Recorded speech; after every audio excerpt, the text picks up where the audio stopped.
2, you might be wondering why am I in a Vol Pyramid map of all things, and I am actually trying to farm some Alva missions in here, and I just wanted to show how the Drox looks like on this build. But today's video I'm going to go over how can you actually farm Alva missions, because I do get a lot of questions on stream about how exactly do you get Alva missions, because anyone who's actually done any bit of Nemesis 3 farming will know immediately that Alva missions are insane, and the temples are actually going to be a large source of your exalts for when you do Nem 3 farming. So I'm going to go over how you can actually farm it, because I actually set it up and I was actually able to get like 15 missions on stream in like 20 minutes, so it's actually not too bad, and I think it's definitely worth it to farm. Now, the build right now is in the state where I am pretty much just trying to save for Mage Blood. I think I need one more day of farming, and I do need to liquidate all of my currency stash. Now, a lot of people who play the game, they probably have a lot of currency in their stash, and sometimes you just don't know how much you actually have. That's why it's nice to download a program like Excellence or whatever it's called, and that will actually tell your net worth of all your tabs that you have checked. So it's actually kind of cool. Something cool actually happened today. So in this tab I have all these items, right, and I just listed for 1x. I pretty much just ID all of them.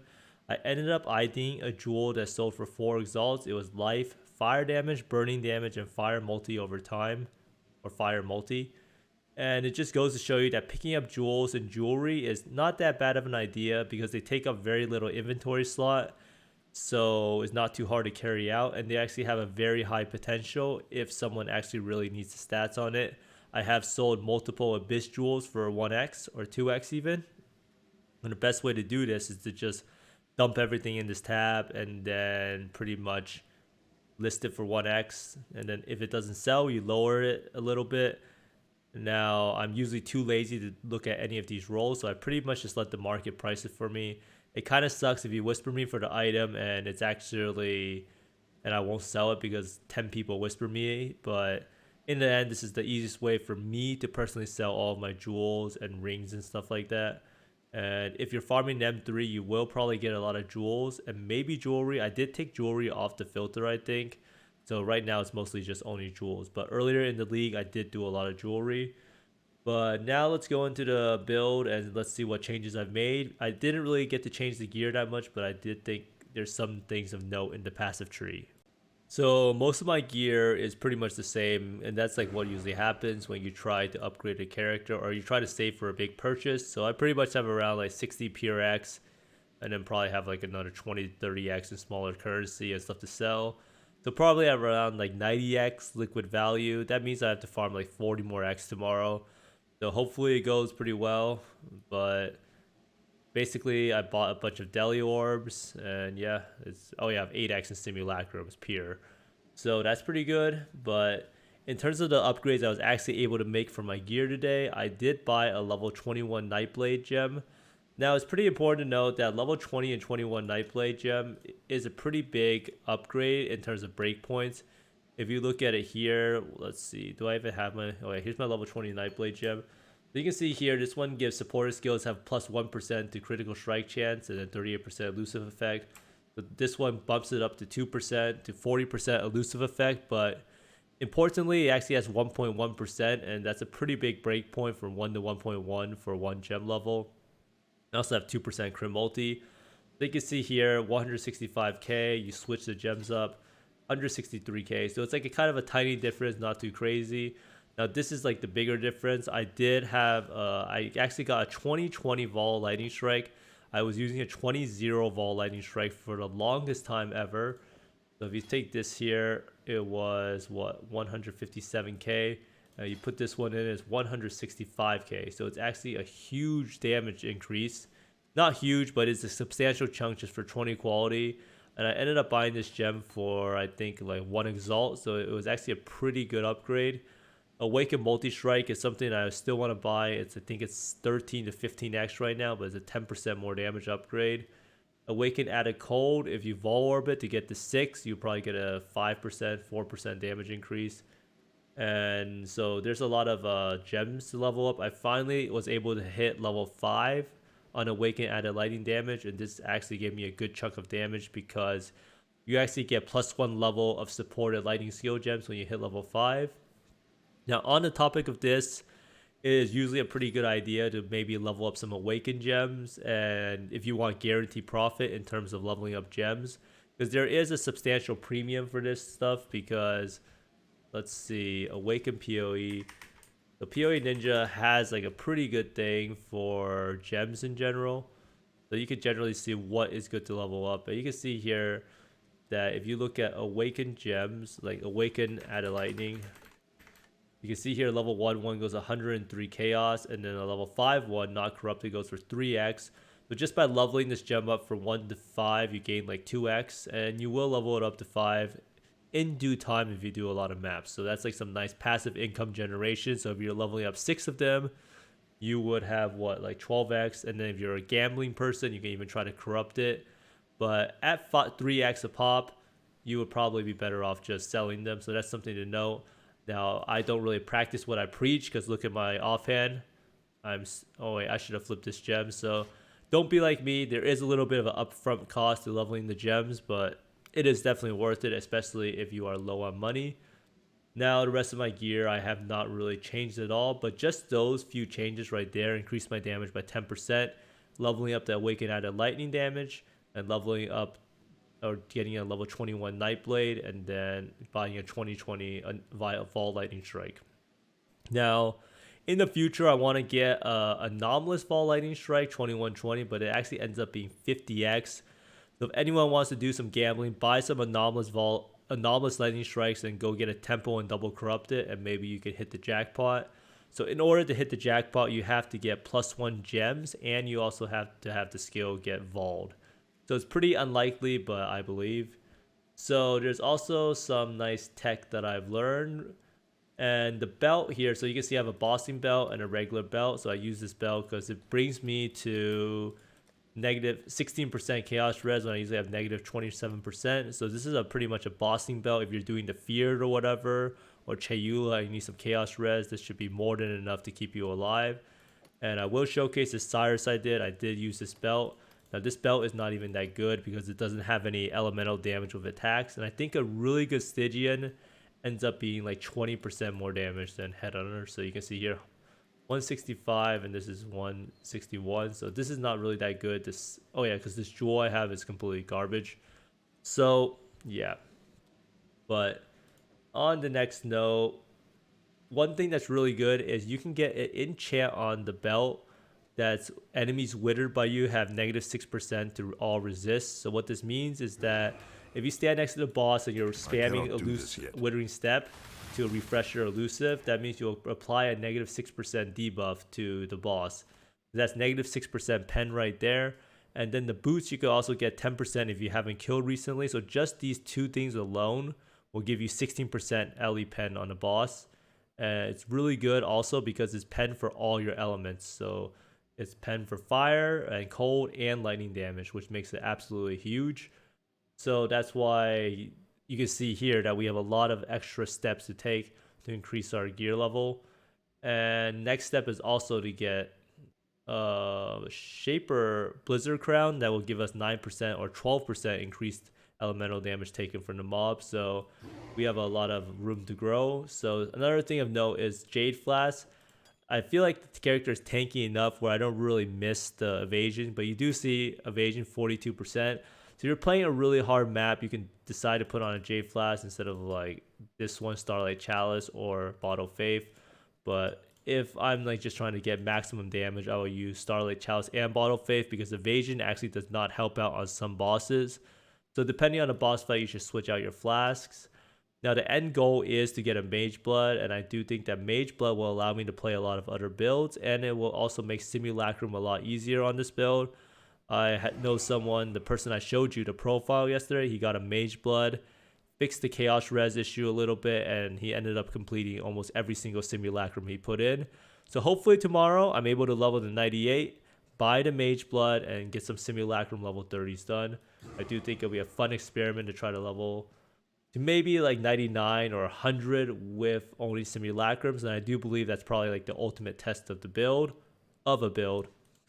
Now, let's go talk about how to farm Alva Missions. I know a lot of people are wondering how do you get Alva Missions if you're doing the NEM 3 farming method.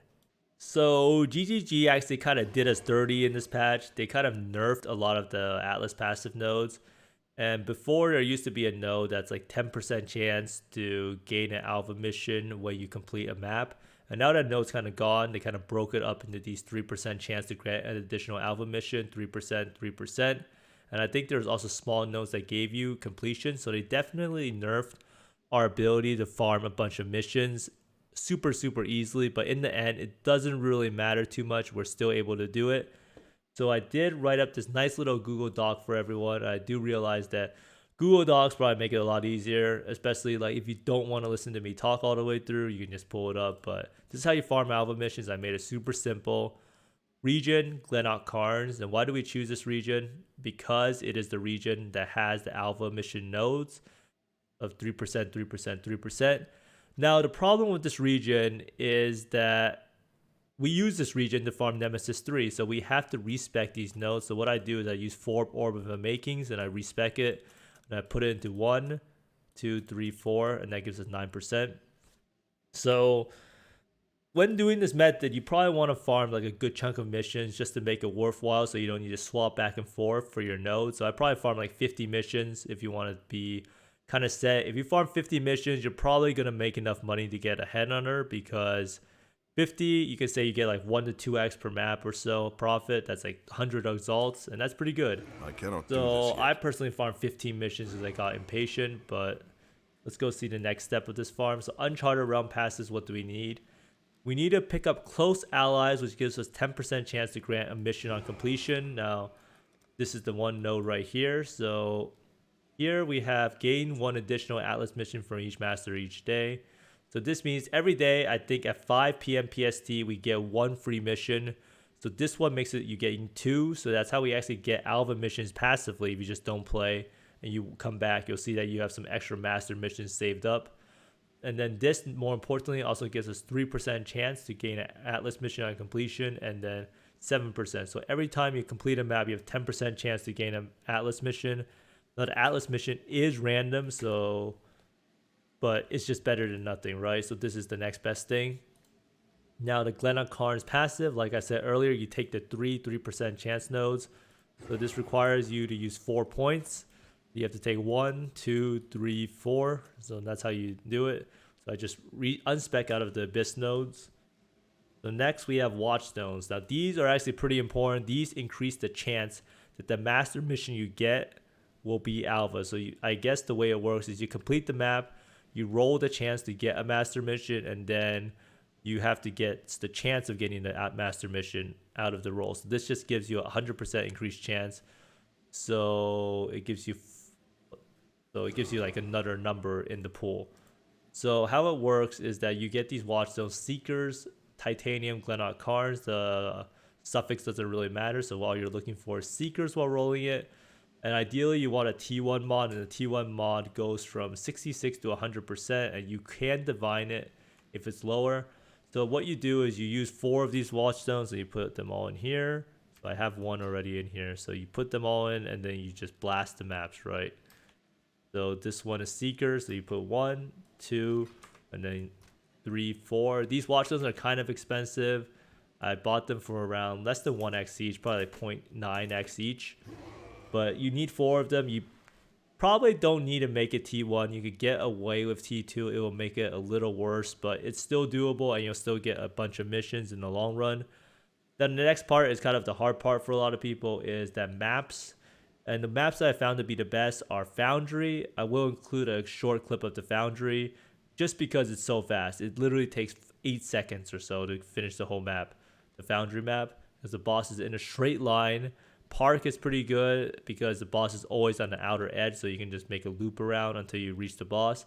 And Fields is also good because you know exactly where the boss is. It's at the end. On the left side of the map. Now the problem with the Fields boss is that it has kind of 2 phases, but if you have enough damage, it should die almost instantly. Honorable mention can go to Siege map. It's pretty good too. And now the nice part about Park and Fields is you can Horizon Orb the maps that you have extra into them. I would probably Horizon Orb Park because I think it's a little easier. I'm not 100% sure. Now, the strategy for these maps for me personally, since I'm just trying to get alpha missions, is to run to the boss and complete the map as fast as possible.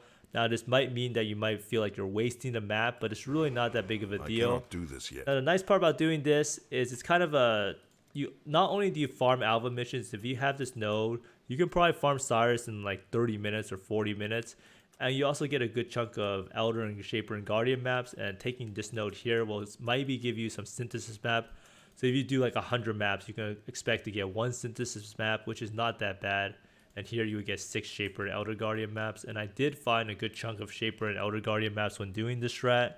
So even though you're using a lot of maps and it seems like you might be wasting it, you're also progressing towards other goals like getting a Cyrus done and getting Shaper and Elder Guardian maps. Basically, that's a strategy. Pretty simple. It does change up the pace a little bit if you're only doing Nemesis 3. And that's the one thing I kind of like about Nemesis 3 is it has a lot of different strategies. Like here is Mirror of Delirium because you do roll these watchstones. So now I'm also running some Tropical Island like back in the day, and it's pretty nice. So Nemesis Currency, even though it's tedious, it does have some other aspects of it while you're trying to farm it. And Alva Missions, I believe, is a pretty important part of it. So if you are kind of bored of doing Nemesis 3 farming, you can take your mind off it by going to farm some Alva Missions. And now I'm going to showcase some me farming the Alva Missions and some Awakener footage.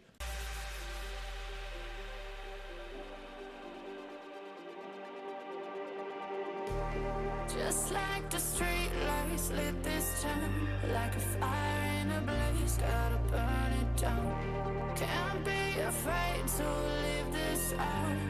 We got this far, don't know how. I see danger in your eyes. They know we'll burn down the night. Coming just like the sunrise. You know that we gonna light it up. Tonight, we gonna light it up, babe. Tonight, we gonna light it up. Just like the sunrise, we gonna light it up. I hope you guys can see how easy it is to farm the Alva Missions and how easy Awakener is on this build once you have enough DPS. Now, the interesting part is what build will I play next? And that's a question I get asked a lot. The main problem is I do think that this build is just too good, and it's really hard to find another build that can clear maps faster. I think that this build is pretty well rounded. Maybe the biggest thing that it probably lacks is maybe having out of this world single target, but the single target is actually pretty insane. There's not really many builds in PoE that reach like 50-60 mil DPS. And I do think in-stack Wander will probably be what I play next, because a lot of people are asking me about the build. And it does seem like a pretty fun build to take it all the way to the end game. And I haven't actually min-maxed the in-stacker before. And another build I was thinking about doing is an aura stacker with armor stacking and transcendence, and I think it could be interesting, but I honestly think the build is not very good. But we can see there is some people playing on PoE Ninja, and I've been looking at the profile and it seems pretty interesting. It does involve March of the Legion though, so that's not really a good thing. But thanks for watching, everyone. I hope you like the new farming method for Alva, but I hope you find more mirrors and exalts than I do, and see you next time. Bye.